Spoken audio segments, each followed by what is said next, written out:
छत्रपती शिवाजी महाराज, राजश्री शाहू महाराज, महात्मा ज्योतिराव फुले, परम पूजनीय डॉक्टर बाबासाहेब आंबेडकर, पुण्यश्लोक अहिल्यादेवी,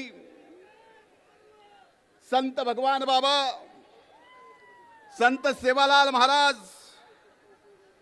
या सर्व महापुरुषासहित स्वर्गीय मुंडे साहेबांना वंदन करतो आणि आजच्या ओबीसी समाजाच्या न्याय हक्कासाठी आज या महाएल्गार सभेला आपल्या सर्वांचे नेते आदरणीय छगन भुजबळ साहेब बीड मध्ये आलेत। मी बीडचा या भूमीचा पुत्र या नात्यानं मी आपलं आणि व्यासपीठावर उपस्थित सर्वांचं मनापासून स्वागत करतो की या क्रांतिकारी जिल्ह्यातून न्यायी हक्कासाठी महाएल्गार आपण या ठिकाणाहून काढता। व्यासपीठावर उपस्थित विधिमंडळातील माझे सहकारी सन्माननीय गोपीचंदरावजी पडळकर, विधिमंडळातील माझे सहकारी मनोजजी कायंदे,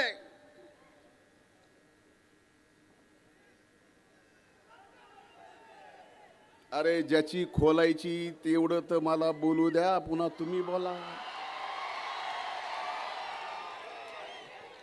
2-2.5 महिने गप्पच होतो।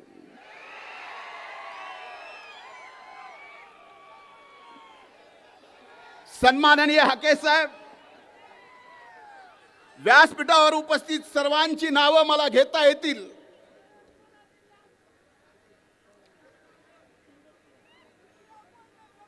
त्या सर्व मान्यवर नेत्याची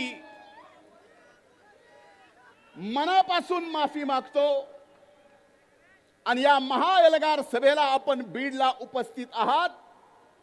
बीडचा पुत्र या नात्यानं मी आपल्या सर्वांचं मनापासून स्वागत करतो।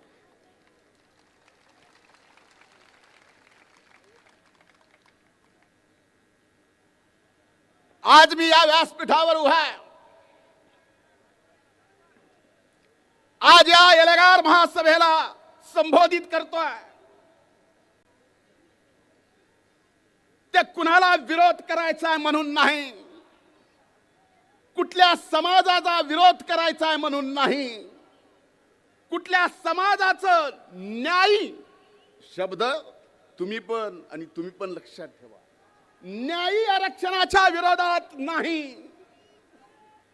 आज मी इथं उभा आहे माझ्या ओबीसीच्या आरक्षणाच्या संरक्षणासाठी।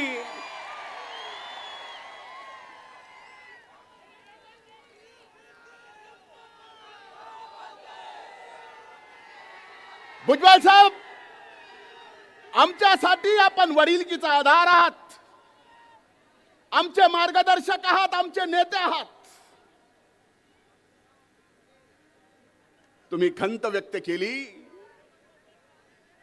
की स्वर्गीय मुंडे साहेब जर आज हयात असते तर ही वेळ आली नसती।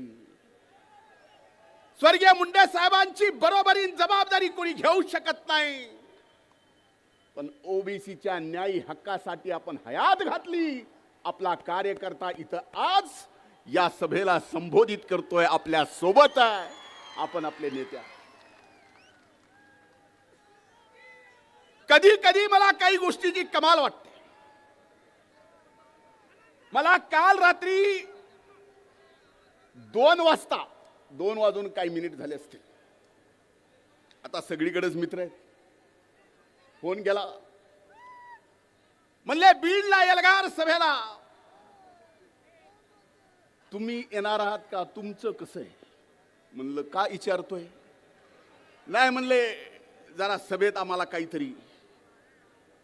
म्हणलं मी तर येणारच आहे।